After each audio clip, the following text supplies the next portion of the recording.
It's time for Stars on Sports, a podcast radio show dedicated to sharing stories about our athletic program at Lansing Community College. LCC Athletics has a strong tradition. 24 national championship wins. Over 170 All-Americans. 19 MCCAA All-Sports trophies. Stars on Sports will introduce you to individuals that have contributed to our program's success and give you the backstory on what it takes to develop it. We'll also dive into and break down the topics and issues facing athletic departments across the nation and right here at LCC. This is Stars on Sports.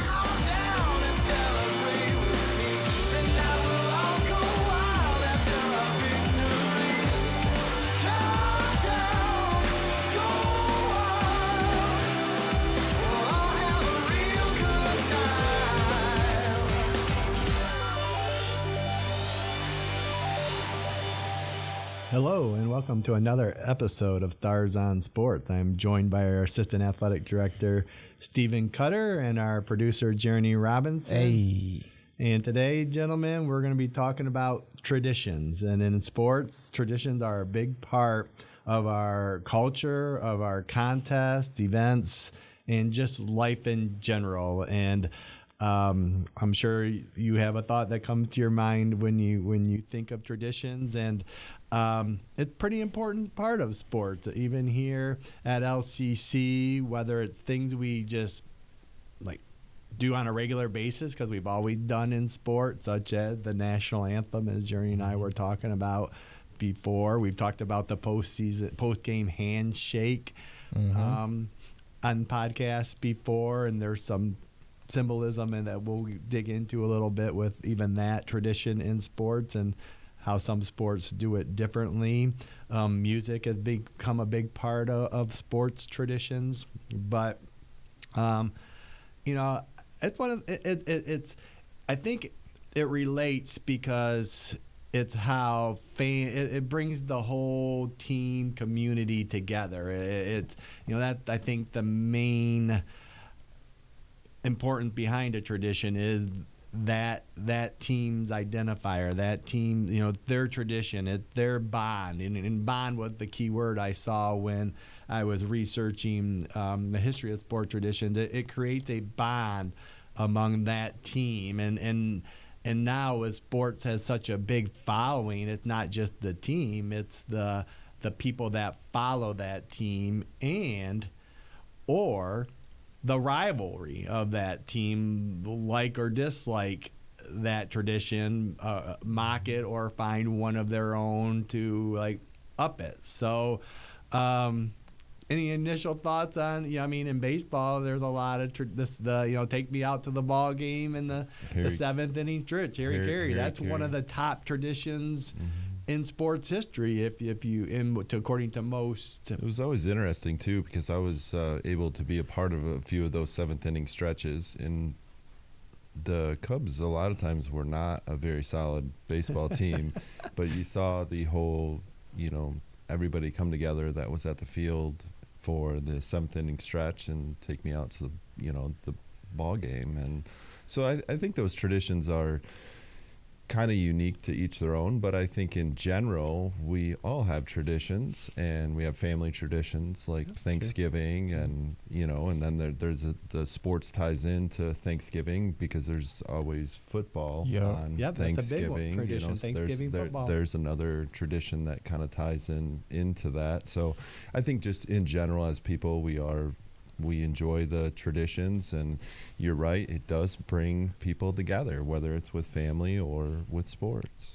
And I think you hit on a key point talking about the Cubs in the sense of they weren't good, and this was one thing that you could come and enjoy and watch and get excited about. That seventh inning, we're all gonna, whether we're winning or losing, and most of the time losing for a certain period of time, we're going to stand. And I wonder if even that's how traditions start sometimes, is to help bring something to the table that might be missing in the other part of the contest. The Browns had the dog pound, right? They do, and they've had some. They still have it?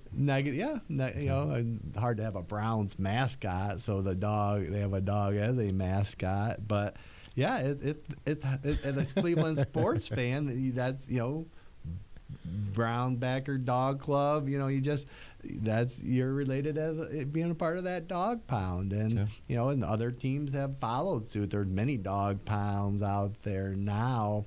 I wasn't even thinking of my Cleveland sports teams. I was thinking more Michigan sports teams or LCC.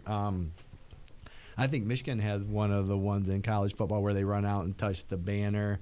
The M Club supports you, which I like. The M Club is all the student athletes, so they're out there supporting the football team. But that, you know, in researching this, there are a handful of other ones in college football that are significantly more known and celebrated and respected. And in college football, there seems to be a lot of traditions. So you're a baseball coach, and I was wondering, because I know basketball does it, but I think you guys were doing it first, the handshakes, the baseball handshakes that all the different players do. You guys still do that? Are you talking post-game handshakes with the other team? Or no, like the team hand, like y'all, like each player like got a special handshake that's a long handshake that they do. You know, being a coach at some point, I felt very inferior with, you know, not knowing them all and having to work on them and turn into players and, you know, what's this, what's that, you know. And I think, you know, somewhat joking in that, but it is a thing, and it's a tradition, and baseball is very tradition rich, and I think probably most of the sports are in general. And most of the traditions like that we've talked about are, you know, great traditions, but there are plenty of traditions that aren't great, you know, that don't make a lot of sense, don't necessarily help anybody, but you still do them, you know. And that's a great point, Journey. I was watching our softball team, LCC softball team, play an opponent last spring, and their coach did a different handshake every inning. Same handshake with each individual, but a different one for all 9 individuals as they ran out into the field. So she stood halfway between the first baseline and would do, you know, and you see it in basketball too. At the introduction, they, you know, the starting 5 each have something, and there's usually one of the players at the end of the line that they. So there's team stuff, but then you're talking about basketball. I think of like LeBron. I was just about to say that. He's a chalk. Yeah, that's crazy. He knows every different handshake of each of his teammates, and they all do a different one. But his chalk routine is an individual. Oh yeah, an individual throwing a chalk in the air. Yeah, that's classic. Yeah, it is a classic one according to sports traditions. How he starts every game. Steph runs real fast, and then he stops right at the front of the padding thing in front of the basketball rim. He does that every game. I wonder if some of it's superstitious too. Like they've done it, and like you said, there's been some failures out there. I don't know them, but I did write failures down of teams playing songs or doing some traditions with cheers, and then they decide. Did you ever run into this? Because in football, it was a big thing on the upsets to take the goalpost down. Did you run into that at the high school level ever? No, we did have issues. We had strict rules about not rushing the field after the game. We did have a school plant a flag on our field after the game. That was a really messy situation that created animosity on the field with everybody. So we worked real hard at the high school level of not rushing the field. And I'm not sure I support that, and in college now they have that. But under big games, you're a student at that school to have some celebration. It's just how you orchestrate it, and even seen it in college basketball where some schools get the team because the opposing team is, and the officials are probably the team you have to worry about the most. You got to worry about your own players, but they're usually in the celebration. But just orchestrating it so you can get them off the field or court safely so that the rest can celebrate. And at Mason, we tried to get everyone to come to our student section instead of our student section going out to everyone else. But I don't remember ever goalposts. I've been a part of rushing the field as a college student in that before, but were you on the goalpost then? I was. You were not. Those are dangerous. They're in the ground, submitted in, and there was just a team the other day, a couple weeks ago in college football. Did they find one in a river? They did, something? but they carried it through. They got it out of the stadium, took it down to at Vanderbilt a couple weeks ago when they upset Alabama. Wow! First time they've ever beat a top 5 team in school history, and now they're selling things from the goalpost and as a fundraiser. So, that would be a That's new hilarious. tradition, making money off of traditions. But Michigan State, they like to make campfires after burning losses. couches was a big one. See, I They try to really make it cracked nice, down. but you can say you're burning stuff. Yeah. Campfire. Right. But even some cheers at some college games you hear that include swear words and such. I was a big Michigan hockey fan, and they had a cheer after. I thought you they said scored. chair. I was thinking of Bobby Knight. Well, that's not a good thing that didn't become a tradition. It Yeah, became that's a moment, sports- not a tradition. Sports moment in history. I don't think anyone else has tried to follow suit, although I guess there probably has been. But yeah, so you even see it at our level, some of the standard traditions that every sport does, as you mentioned, handshakes and such. But each team, I think, has some of their own that they like. Each new team does to try and build that bond again, or that community among their team.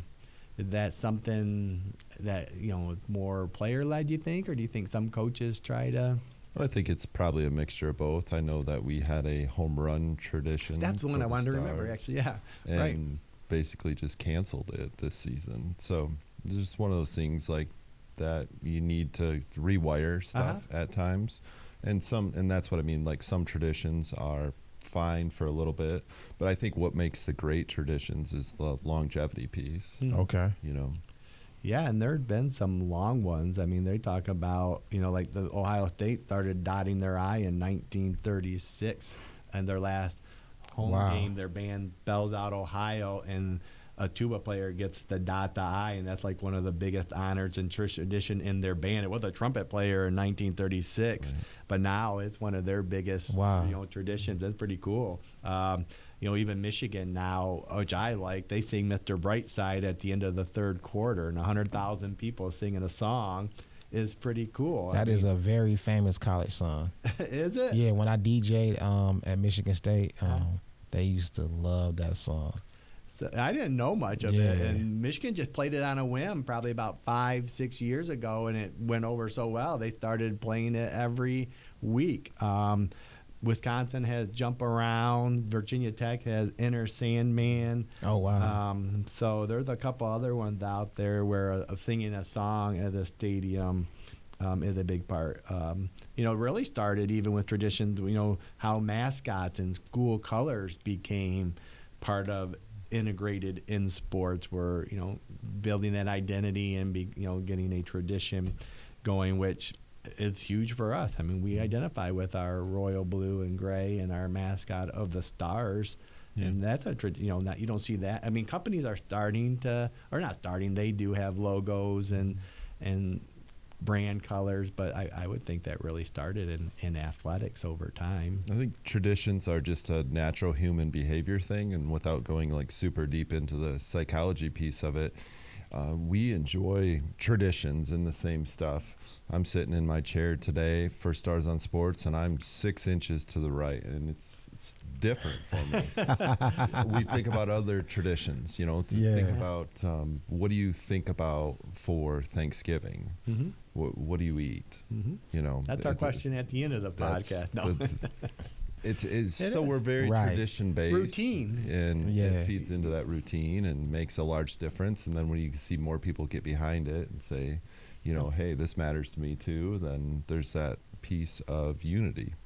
Well, unity is huge, but you also tied on, I think, two other key components of traditions, and that participation, that people can participate them. I mean, tailgating has become a big tradition in sports, and we've even had it at our events of people coming together, and and then it's passed down from generation to generation. Back to your point of longevity, some of the best traditions stand over time.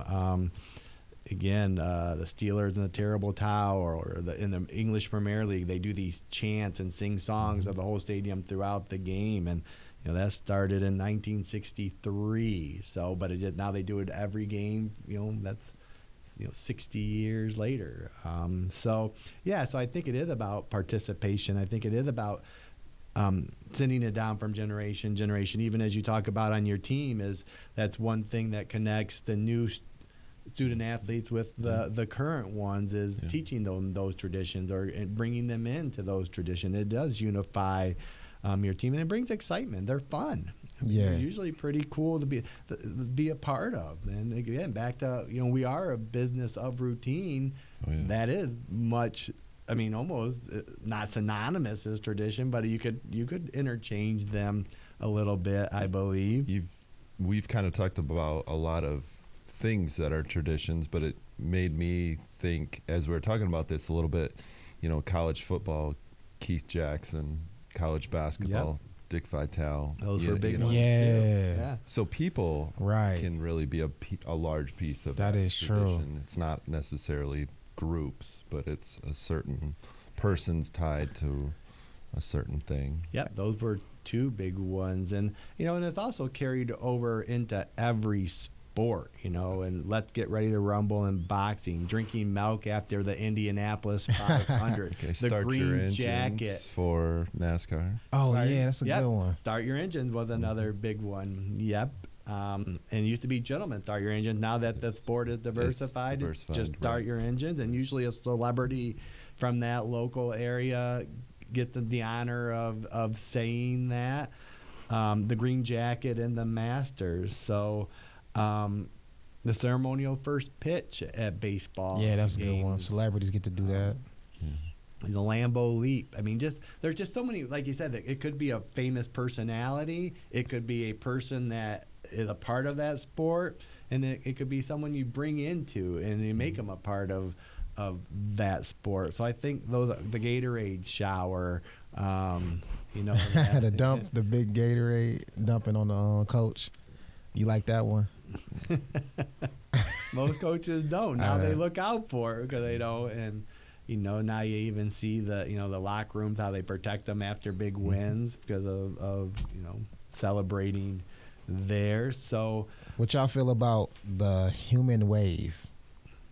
When did the wave start? Yeah, that's a great question. Yeah. Great question. That wasn't on any of my ones, but I like it. I like I like it better when there isn't a lot of people and they're still trying to do it. So you see large gaps in the crowd, and somebody's.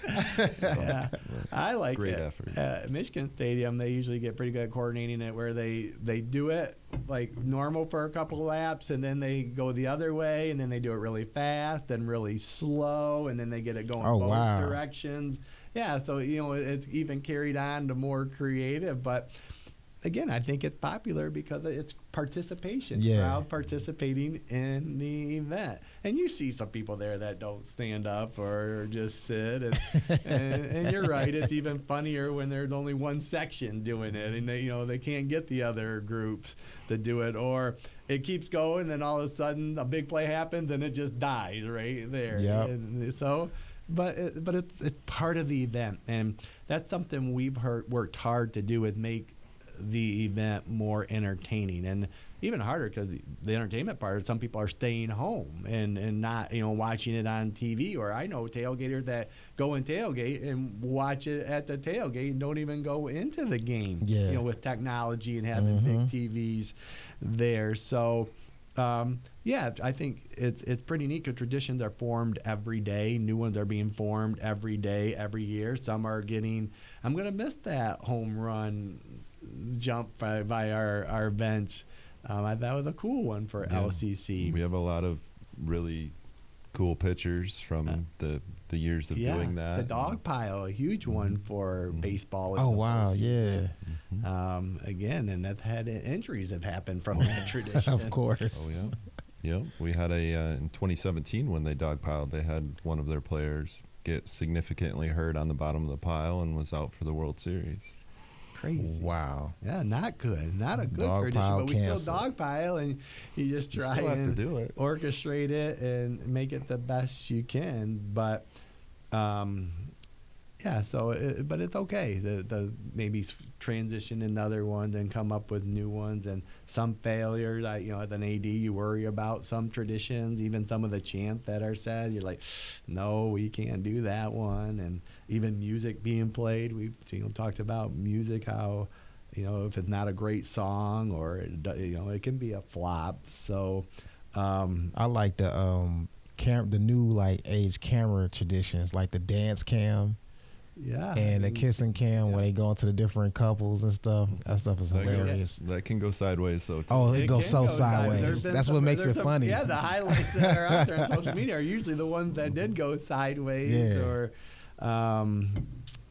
you're right. Technology has helped with, again, back to making the event fun, getting participation in the event beside just the athletes that are out in the arena doing it. And when you're paying big money for a ticket, I mean, there's probably some merit to creating that environment. And it seems like, almost every sport or stadium has some kind of tradition. I mean, you even see animals involved, like Colorado bringing that buffalo out, or Oklahoma with their horses that have gone sideways. And it can be as simple as at our cross country team, our coach gets in the huddle and it's a great day to be a royal blue, is his saying. Okay. And just so it can be as simple as that to get your team together and again celebrate your mascot or your school colors.